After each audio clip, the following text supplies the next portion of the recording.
Hi friends, आप सभी का स्वागत है GCCP के यूट्यूब चैनल पे। आज हम जा रहे हैं DLED एंट्रेंस टेस्ट के प्रीवियस ईयर साइंस और सोशल साइंस का डिस्कशन करने, जिसका पहला क्वेश्चन है किसी वस्तु का वजन हवा में 10 न्यूटन है। दिया हुआ है, बोल रहा है कि किसी वस्तु का वजन हवा में कितना है, तो 10 न्यूटन है। जब उस वस्तु को किसी द्रव में पूरी तरह डुबाया जाता है तब उसका वजन 8 न्यूटन रहता है। तो उस वस्तु द्वारा हटाए गए द्रव का वजन कितना है? तो पहले कितना था? 10 न्यूटन का। अब हो कितना गया? 8 न्यूटन का। दोनों को घटा देंगे, कितना बचेगा? 2 न्यूटन। मतलब विस्थापित पानी के भार के बराबर होता है आर्किमिडीज सिद्धांत के अनुसार। अगला क्वेश्चन देखेंगे। अब बोल रहा है कि निम्नलिखित में से कौन एकल परमाणुक है? एकल परमाणु कौन है? तो हीलियम है। एकल परमाणु है, हीलियम होगा। हीलियम के एक परमाणु में एक ही परमाणु होते हैं। सॉरी, हीलियम के एक अणु में एक ही परमाणु होते हैं। इसकी परमाणुकता भी कितना होती है? एक होती है। तो हो जाएगा एकल परमाणु में कौन? तो हीलियम। अगला क्वेश्चन देखेंगे। गुरुत्वीय त्वरण पृथ्वी पर गुरुत्वीय त्वरण का मान है। पृथ्वी पर गुरुत्वीय त्वरण का मान है। क्या कह रहा है? भूमध्य रेखा पर सबसे कम होता है, ध्रुव पर सबसे कम होता है, ध्रुव से भूमध्य रेखा की तरफ जाने पर बढ़ता है। और अगला ऑप्शन क्या है? ध्रुव और भूमध्य रेखा पर एक समान रहता है। इसका सही आंसर क्या हो जाएगा? भूमध्य रेखा पर सबसे कम होता है और जो है ध्रुव पर सबसे अधिक होता है। केंद्र पे जी का मान 0 होता है। अगला क्वेश्चन देखेंगे। कह रहा कि घरेलू विद्युत परिपथ में उदासीन तार का रंग कैसा होता है? घरेलू विद्युत परिपथ में उदासीन तार का रंग होता है लाल, हरा, काला और पीला। तो कैसा होता है?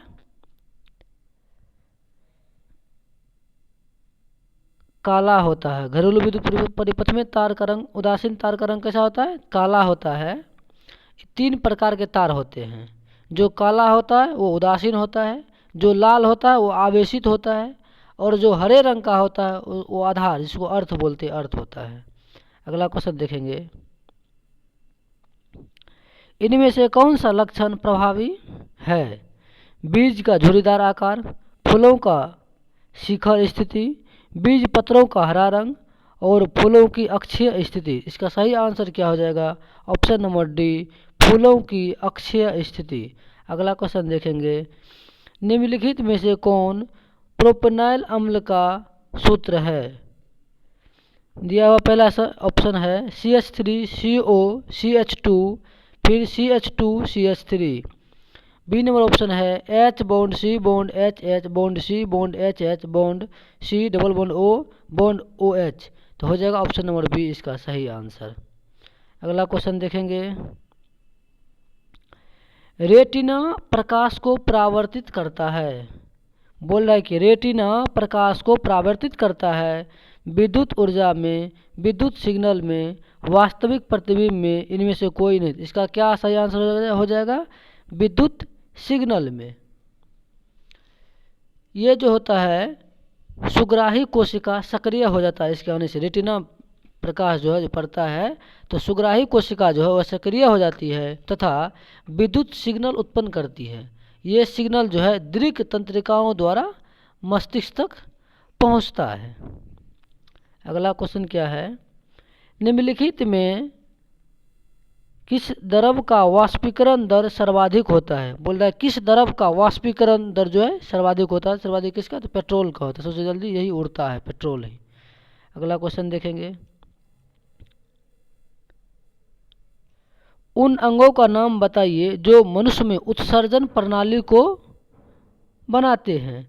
2 वृक्क, ये भी सही होगा। 2 मूत्रवाहिनी भी सही होगा। मूत्राशय और मूत्रवाहिनी से उपरोक्त सभी, इसका हो जाएगा सही आंसर डी।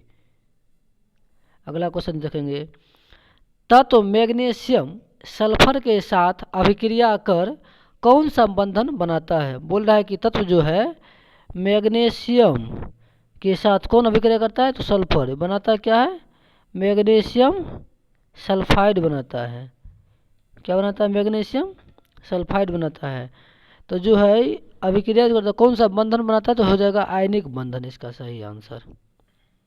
अगला क्वेश्चन है, निम्नलिखित में से कौन संयोजित टीका है जो बच्चों को डिप्थीरिया, काली खांसी और टेटनस के बच्चों के लिए दिया जाता है?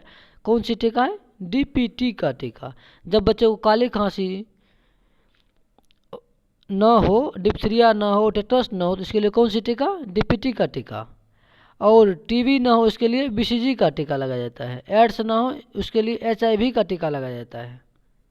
अगला क्वेश्चन देखेंगे, निम्नलिखित में से कौन और नवीकरणीय ऊर्जा का स्रोत है? कौन सी ऊर्जा और नवीकरणीय ऊर्जा का स्रोत है? तो हो जाएगा कोयला। अच्छा, और नवीकरणीय ऊर्जा होता क्या है? ऐसी ऊर्जा जिसे पुनः प्राप्त करने में हमें करोड़ों वर्ष लग जाते हैं, जैसे कोयला, पेट्रोल, प्राकृतिक गैस, ये सब क्या है? और नवीकरणीय है। और नवीकरणीय ऊर्जा जो होता है, जिसको अक्षय ऊर्जा भी कहते हैं, जिनके स्रोत का क्षय नहीं होता है, जैसे सौर ऊर्जा, पवन ऊर्जा, बायोगैस, जैव ईंधन, ये सब क्या है? नवीकरणीय ऊर्जा है। अगला क्वेश्चन देखेंगे, निम्नलिखित में से कौन सा ऊतक भ्रूण के बाह्य त्वचा एकोडर्म से उत्पन्न होता है? कंकाल की मांसपेशी ऊतक, तंत्रिका ऊतक, संयोजी ऊतक, और कौन ऑप्शन चौथा है कौन? पेशीय ऊतक। इसका सही आंसर क्या हो जाएगा? तंत्रिका ऊतक। अगला क्वेश्चन देखेंगे, MACS 1407 जो कि एक अधिक उपज देने वाली कीट मुक्त प्रजाति है। बोल रहा है कि MACS 1407 जो कि एक अधिक उपज देने वाली कीट मुक्त, इसमें कीट नहीं लगता, कीट से मुक्त होता है, प्रजाति है, किसका है? यह सोयाबीन की प्रजाति है, जो अधिक उपज करती है, सोयाबीन की प्रजाति है। किंगडम प्लांटी, अगला क्वेश्चन है, किंगडम प्लांटी में शामिल है 5 जगत का जो दिया है किंगडम प्लांटी, उसमें सेवाल, ब्रायोफाइटा, टेरिडोफाइटा, जिम्नोस्पर्म, एंजियोस्पर्म, ये सभी है। 5 जगत प्रणाली जो दिया था किंगडम, तो ये सभी शामिल है। अगला क्वेश्चन है, पहाड़ी क्षेत्र में मृदा अपरदन रोकने के लिए किस विधि को अपनाया जाता है? पहाड़ी क्षेत्र में मृदा अपरदन रोकने के लिए किस विधि को अपनाया जाता है? तो इसमें सही आंसर इसका हो जाएगा सोपानी कृषि। सोपानी कृषि को पहाड़ी क्षेत्र में मृदा अपरदन के लिए रोकी जाती है। अच्छा, सामान्य कृषि क्या होती है? जो सामान्य मृदा पर की जाती है खेती, सामान्य कृषि हो गया। बृहद कृषि क्या होती है? जो 2 हेक्टेयर से अधिक जमीन में की जाती है खेती, बृहद खेती कहलाती है, बृहद कृषि कहलाती है। और लघु क्या हो गया? जो 2 हेक्टेयर से कम में की जाती है कृषि, हो गया लघु कृषि। अगला क्वेश्चन देखेंगे, विद्युत चुंबक बनाने के लिए प्रायः किस पदार्थ के छड़ का उपयोग किया जाता है? तो नरम लोहा का। किसका किया जाता है? तो नरम लोहा का। अगला क्वेश्चन देखेंगे, निम्नलिखित में से कौन त्वरण का मात्रक नहीं हो सकता? बोल रहा है त्वरण का मात्रक नहीं हो सकता। मीटर प्रति सेकंड स्क्वायर ये तो होगा ही, ये भी होगा। सेंटीमीटर प्रति सेकंड स्क्वायर ये भी होगा। किलोमीटर प्रति सेकंड स्क्वायर ये भी होगा। नहीं होगा कौन? तो किलोमीटर प्रति सेकंड। ये किसका मात्रक होता है? तो चाल का मात्रक होता है। किलोमीटर सेकंड, मीटर पर सेकंड, ये सब किसका मात्रक है? चाल का मात्रक है। अगला क्वेश्चन देखेंगे, ऑक्जेलिक अम्ल का प्राकृतिक स्रोत निम्नलिखित में से कौन है? अच्छा, ऑक्जेलिक अम्ल हम किससे प्राप्त करते हैं, यही क्वेश्चन पूछ रहा है। इसका प्राकृतिक स्रोत कौन सा है ऑक्जेलिक अम्ल का? तो टमाटर हो जाएगा प्राकृतिक स्रोत में। अच्छा, ये जो सिरका में जो है, इसी सिरका किसका है? सिरका में संतारा में पाया जाता है सिरका। संतारा में कौन सा अम्ल? तो सिट्रिक अम्ल। सिरका में कौन सा अम्ल? सिरका में हो गया एसिटिक अम्ल। अच्छा, आलू में पूछे, आलू में कौन सा अम्ल? तो फोलिक अम्ल। अगला क्वेश्चन देखेंगे,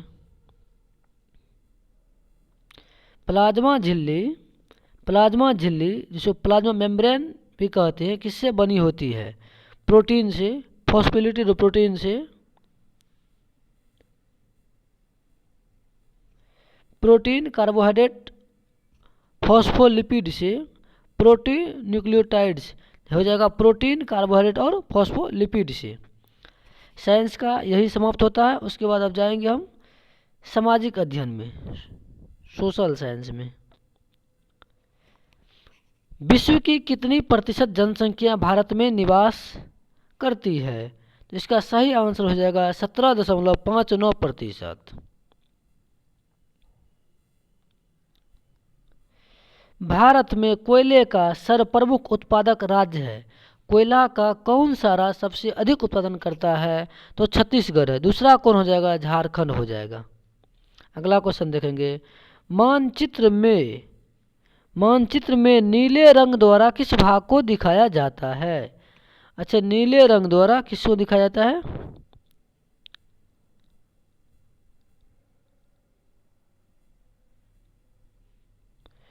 नीले रंग द्वारा किसको दिखाया जाता है? मानचित्र में नीले रंग द्वारा किस भाग को दिखाया जाता है? तो जल को दिखाया जाता है। उसके बाद जो है, अच्छा, पठार को हम किस रंग से देख सकते हैं? पठारों को पीला रंग से, पठार को पीला रंग से। अब पर्वत को जब देखना चाहेंगे हम मानचित्र में तो भूरा रंग से। मैदान को किस रंग से? तो हरा रंग से। मैदान को हो गया हरा रंग से, पर्वत को हो गया भूरा रंग से, और पठार को हो गया पीला रंग से। अगला क्वेश्चन देखेंगे। अगला क्वेश्चन क्या कर रहा है, प्रथम विश्व युद्ध का तत्कालिक कारण क्या था? बिस्मार्क का जर्मनी का चांसलर बनाना, सम्राट केजर विलियम का शासक बनाना, ऑस्ट्रिया के युवराज की सेराजेवो में हत्या, सेराजोवा यहाँ होगा, सेराजोवा में हत्या, यही होगा सही आंसर। ऑस्ट्रिया के युवराज की सेराजोवा में जो हत्या होती है, यही इसका तत्कालिक कारण था प्रथम विश्व युद्ध का। अच्छा, ये कब से कब तक चला था? 1914 से 1918 के बीच में। अच्छा, द्वितीय विश्व युद्ध कब से कब तक? 1939 से 1945 के बीच में। अगला क्वेश्चन देखेंगे, अंतर्राष्ट्रीय मुद्रा कोष IMF का मुख्यालय कहाँ है? तो वाशिंगटन DC में है। अच्छा, मनीला में किसका मुख्यालय है? यदि कोई पूछे मनीला में, तो एशिया विकास बैंक का मुख्यालय है। क्वेश्चन पूछ भी सकता है, एशिया विकास बैंक का मुख्यालय कहाँ है? तो मनीला में है। अच्छा, न्यूयॉर्क में किसका मुख्यालय है? तो यूनिसेफ का है। यूनिसेफ का मुख्यालय कहाँ है? तो न्यूयॉर्क में है। वही पूछे लंदन में किसका मुख्यालय है? तो राष्ट्रमंडल खेल जो होता है, जिसको कॉमनवेल्थ गेम बोलते हैं, उसका मुख्यालय कहाँ है? तो लंदन में है। अगला क्वेश्चन देखेंगे, भारत में स्थित लोनार झील किस प्रकार का झील है? तो लोनार झील कैसा झील है? एक प्रकार का कैसा झील है ये? लोनार झील क्रेटर झील है। अगला क्वेश्चन देखेंगे, स्वतंत्र एवं निष्पक्ष चुनाव कराने की जिम्मेदारी किसकी होती है? तो स्वतंत्र एवं निष्पक्ष चुनाव कराने की जिम्मेदारी चुनाव आयोग की होती है। किसका होता है? तो चुनाव आयोग का होता है। अगला क्वेश्चन देखेंगे, निम्नलिखित में से कौन सी फसल भोजन और चारे के रूप में प्रयोग की जाती है? बोल रहा है कि कौन सा ऐसा फसल है जो भोजन और चारा दोनों के रूप में प्रयोग किया जाता है? तो ये कौन सी फसल है? तो मक्का होगा इसका सही आंसर। अगला देखेंगे, बोल रहा है कि चीनी उत्पादन में अग्रणीय राज्य कौन है? यहाँ के हिसाब से क्या हो जाएगा? तो उत्तर प्रदेश, ऑप्शन विशेष उत्तर प्रदेश। वैसे अब जो है पहला हो गया महाराष्ट्र। अगला देखेंगे क्वेश्चन क्या है, स्टाम्प एक्ट किस वर्ष पारित किया गया? अच्छा, पूछ रहा है स्टाम्प एक्ट किस वर्ष पारित किया गया? तो 1765 ईस्वी में स्टाम्प एक्ट। अगला क्वेश्चन देखेंगे, संविधान के किस भाग में मौलिक कर्तव्य का जिक्र है? अच्छा, मौलिक कर्तव्य के बारे में पूछा है, तो मौलिक कर्तव्य भाग 4 के को में है। इसका हो जाएगा सही आंसर सी में। भाग 3 में किसका वर्णन है? मौलिक अधिकार का। भाग 4 में किसका वर्णन है? तो राज्य के नीति निर्देशक तत्व का। भाग 5 में किसका वर्णन है? संघराज क्षेत्र का। अगला क्वेश्चन देखेंगे,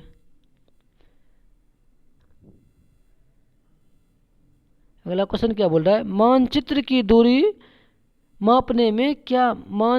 दूरी को मापनी में क्या कहा जाता है? मापनी में मानचित्र दूरी को क्या अंश कहा है? तो इसको ऊपर में रखते हैं, इसको बोलते हैं अंश। रंग भेद नीति, अगला क्वेश्चन क्या है, तो रंग भेद की नीति के विरुद्ध आवाज उठाने वाले कौन थे? Martin Luther King. इसका सही ऑप्शन हो जाएगा C number, Martin Luther King सही आंसर। अगला क्वेश्चन देखेंगे, डैश का मानना था कि राज्य और समाज के स्थापित पारंपरिक संस्थानों को संरक्षित किया जाना चाहिए। किसका कथन था ये? तो कंजर्वेटिव का यह कथन था। अगला क्वेश्चन क्या है,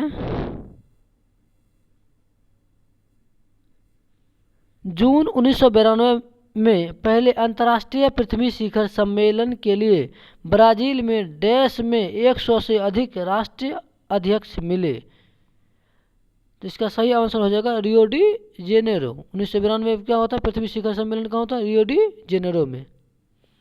अगला क्वेश्चन देखेंगे, कुद्रेमुख एक महत्वपूर्ण लो अयस्क खदान है, यह कहाँ है? यह कर्नाटक में। यह कहाँ है? कर्नाटक में है। अगला क्वेश्चन देखेंगे, इनमें से कौन कोल विद्रोह में शामिल था? अच्छा, कोल विद्रोह में इसमें कौन शामिल था? इसका ऑप्शन है रानी शिरोमणि, चुडामन राय, बुद्ध भगत, भैरव। यह हो जाएगा बुद्धा भगत। राष्ट्रीय पिछड़ा वर्ग आयोग एनसीबीसी को संवैधानिक दर्जा कब प्राप्त हुआ? कब प्राप्त हुआ? तो 2018 ईस्वी में। रोलेट कानून किस उद्देश्य से लाया गया था? रोलेट एक्ट जो कानून लाया गया था किस उद्देश्य से लाया गया था पूछ रहा है। इसका सही आंसर हो जाएगा क्रांतिकारी गतिविधियों पर अंकुश लगाने के लिए। अच्छा, ये कब लाया गया था? तो 1919 ईस्वी में रोलेट एक्ट।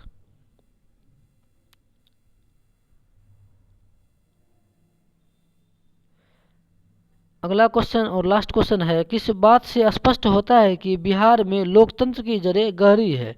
तो वैशाली का लिच्छवी गणतंत्र से, क्योंकि सबसे पहला जो लोकतंत्र की स्थापना हुई थी वैशाली के लिच्छवी में ही हुआ था, सबसे पहले लोकतंत्र की स्थापना। तो यहीं समाप्त होता है दोस्तों। हमने 17.5 मिनट में ही साइंस और सोशल साइंस दोनों का डिस्कशन अच्छी तरीक़ा से समाप्त कर दिया है। यदि अच्छा लगे तो चैनल को लाइक और सब्सक्राइब करें और शेयर करें। थैंक यू, धन्यवाद।